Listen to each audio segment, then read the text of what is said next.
is important that Kenyans become active participants in their own development, beginning with the community level. So our organization is matching goals and objectives with KCOMNET to raise voices that are not just critical but also contribute to the development of communities.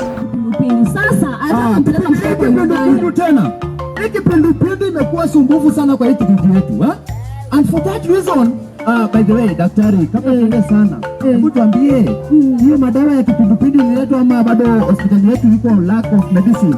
Kwa bahati mbaya hatuna dawa. Tuko hapa kudiscuss how the community can air out issues zao in terms of when public participation inakuja.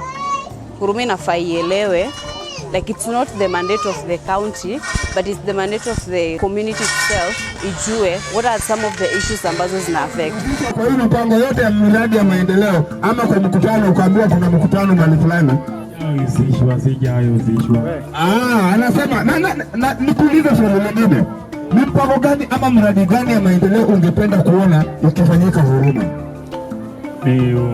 Kwa iwe ikitengenezwe, mpango wa maji patikane kwa haraka na mpango wa watoto wapate matibabu kwa haraka iwezekanavyo. And we're basically interested to understand 3 levels. One is what's the level of awareness in public participation by community members, because we are looking at community media, and therefore we're looking at media that reaches to communities at a low level in terms of geographical reach. Yes. Because kama una huduma namba huwezi.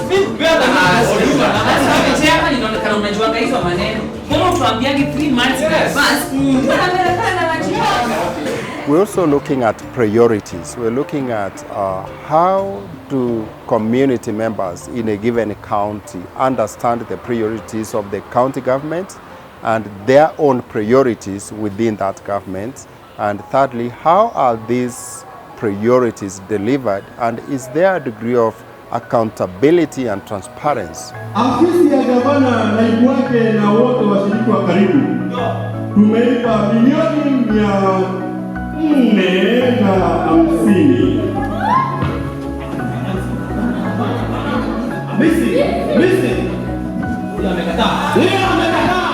I am humbled that as a radio station, we've been sensitizing our community on matters attending public participation forums, because we want people to take that sovereign power to attend this public participation and shape the opinions of the kind of projects they want to be implemented. Kuna activity kadhaa specific huwezi fanya kabla. Hata constitution yenyewe inakuambia utapanga kitu fulani. Lakini kabla umalize utaleta wananchi waamue kile wanataka. Sio? Usiwaambie unataka kuwekea barabara na labda ilhali wanataka mataa. Wanahitaji naam. Correct. Kwa hiyo sasa utawaleta uambie tunataka kufanya kitu fulani. Tuko na pesa kiasi fulani. Ni nini mnahitaji? Wakihitaji kitu ambayo pesa labda inabaki, then mnaweza prioritize vitu vingine. Wakisema vitu 20, kwanza kuna kitu inaitwa priority. Nawaambia tufanyie nini kwanza. Sio? Mtu wako njaa hana nguo. Utamnunulia chakula ama nguo? Lazima ununulie kwanza. Anaweza kula akiwa uchi? Anaweza. Correct. Priority. Sasa tutafanya hivi. Tunawaendea. Unajua saa zingine binadamu anahitaji anapigwa kofi moja. Anavutuka. Sasa mmoja hapana, serikali si kubwa sana. Tuandamane. Tunaandamana tunaenda kwa ofisi ya Ministry of Health. There are all kinds of services that people need from the government, but what we really find is that there is a low level of public awareness on the need to participate actively. And this is because of the complexities on how county governments actually promote public participation.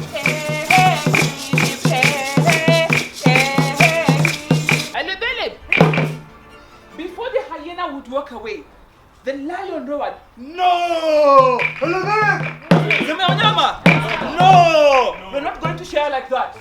So we see a clear disconnect between what people want and what the county government is doing.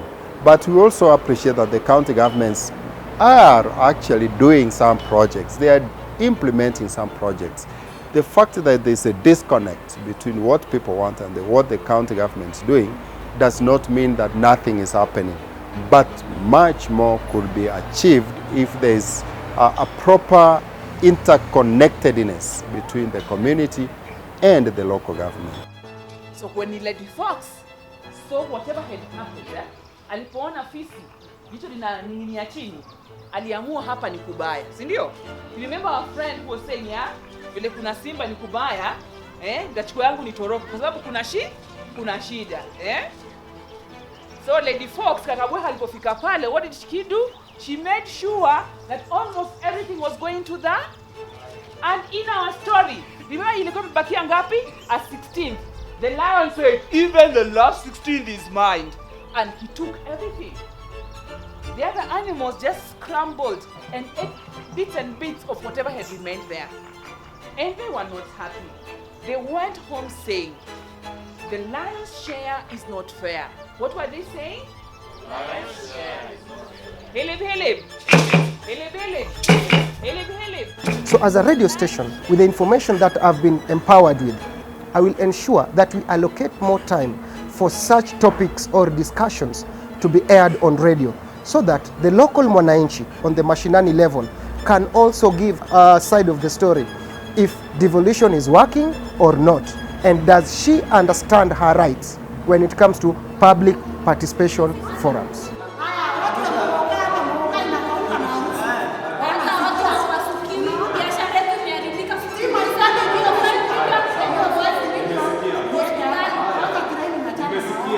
Also make sure that the priorities and needs of the people are really considered in those plans, because in the end of the day it's for the people. It's not for the politicians or for somebody else, it's for the people. As a station manager, I will keep sensitizing my community. I will keep advocating for transparency and accountability, because that is where we go wrong. Devolution is a good project. It's a brilliant idea. But you see, the governors and MCAs have taken devolution as their own project, forgetting that this devolution was meant to enlighten and empower the Wanjiku, or where we come from, we call them Nalotwesha. Let's go out and tell our friends that it's important to find out when the public participation is taking place. It has been very clear why we need to call upon people to go and participate, and why you need to coin your art form. Not just passing the information, but now letting people know the importance of being there.